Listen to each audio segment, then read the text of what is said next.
विभूति योग का वर्णन है। परम ब्रह्म, परम धाम, पवित्रम परमं भवान, पुरुषं शाश्वतम दिव्यम, आदिदेव मजम विभुम।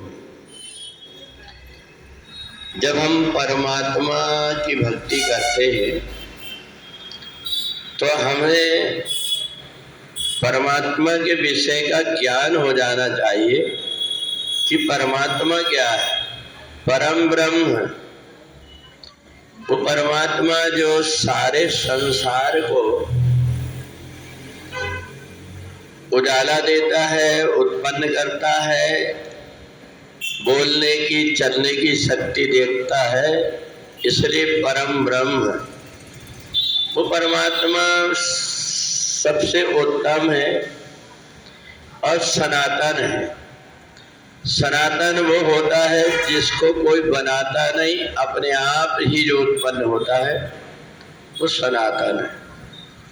और पवित्रम, परमात्मा को पवित्रता प्रिय है। हमारे जीवन में पवित्रता आ जाए तो परमात्मा अपने आप आ जाते हैं। और ये पवित्रता हमारे शरीर की भी हो, हमारी वाणी की भी हो और हमारे मन की भी हो। व्यक्ति अपने स्वार्थ के कारण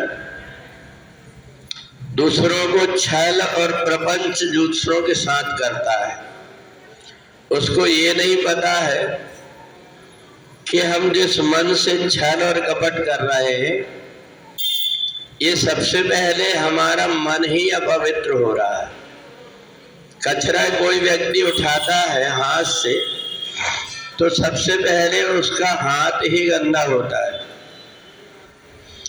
और इसलिए अगर हमारे मन से हमने दूसरों के प्रति बुरा सोचे या बुरा करने की सोचे तो सबसे पहले हमारा मन गंदा हो जाता है।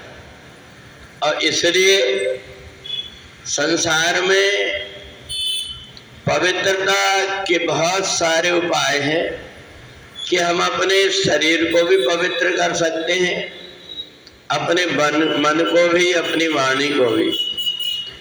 शरीर को पवित्र करने के लिए हम हाथ, पैर, मुख, नाक, कान, इनको परमात्मा के काम में लगा दें। कान से हम परमात्मा के नाम का कथा सुने, मुख से भगवान के नाम का जाप करें, पैर से परमात्मा की तरफ चलने लगे। ये हमारे शरीर अपने आप जब चलने लगता है तो मन साथ में उसके चलना ही पड़ता है। और जब हम विभूति योग भगवान का देखते हैं तो हमें भगवान के अंदर बड़ी विचित्रता लगती है। हमारे घर में हम पौधा लगाते हैं, 2-4 दिन पानी नहीं देते वो सूख जाता है। हमारे घर में चिड़िया कहीं से ला करके कोई बीजा छोड़ देती है अपने मुख से या मलमूत्र से, तो वो हमारे घर में, बिल्डिंग में वो पेड़ अपने आप बिना पानी के ही उग जाता है। हमको देख करके आश्चर्य लगता है, यहाँ कोई पानी देने वाला नहीं है। ये दीवार में, हमारे घर में ये बड़े बड़े झाड़ कैसे हो जाते हैं, इनको पानी कौन देता है? तो परमात्मा की लीला विचित्र है। एक व्यक्ति तुलसी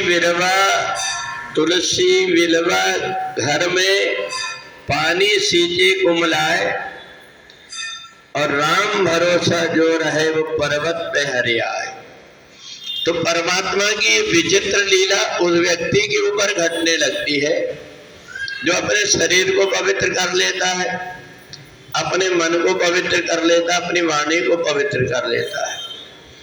ये वाणी के द्वारा व्यक्ति दूसरों को अनेक प्रकार के कष्ट देता है, उसकी निंदा करता है, उसकी चुगली करता है, उसको गालियां देता है, उसके विषय में बुरा सोचता है। इससे हमारी वाणी दूषित हो जाती है। और नहीं तो हमारी जो वाणी है, इस वाणी से अगर हम पवित्र अगर इसको कर ले, ये वाणी की जरा सी आवाज सुनकर के परमात्मा दौड़े आते हैं। हमारे मन से हम परमात्मा की याद करते हैं तो हमें ऐसा लगता है कि परमात्मा का हमें बल है। हम कहीं भी रहते हमको लगता है कि वो परमात्मा जिनके हम याद कर रहे हैं, वो परमात्मा हमें कहीं ना कहीं से सहारा दे रहा है। जीवन में कई प्रकार की विपत्तियां आती हैं, कष्ट आते हैं। अच्छे समय में तो सब व्यक्ति साथ दे देते हैं, परंतु जब जीवन में कष्ट आता है तब कोई सहारा नहीं देता, कोई साथ नहीं देता। उस समय परमात्मा का बल होता है। तो 10वें अध्याय में परमात्मा की विभूति हमें दिखाई देती है। इतना बड़ा आकाश है, इस आकाश में कोई खंभा नहीं लगे हुए, ये टिका हुआ है। सूर्य चंद्र अपने समय पर अपना काम कर लेते हैं। तो इसलिए उसी परम ब्रह्म परमात्मा का यदि हम चिंतन करते हैं, मनन करते हैं, ध्यान करते हैं, तो हमारा शरीर भी पवित्र हो जाता है, मन भी पवित्र हो जाता है, हमारी वाणी भी पवित्र हो जाती है। तो इसलिए जीवन का थोड़ा से थोड़ा समय निकाल करके परमात्मा के ध्यान में, परमात्मा की भक्ति में जो थोड़ी देर अपने आप को लगाता है, उसका मन, वाणी और शरीर तीनों पवित्र हो जाते हैं।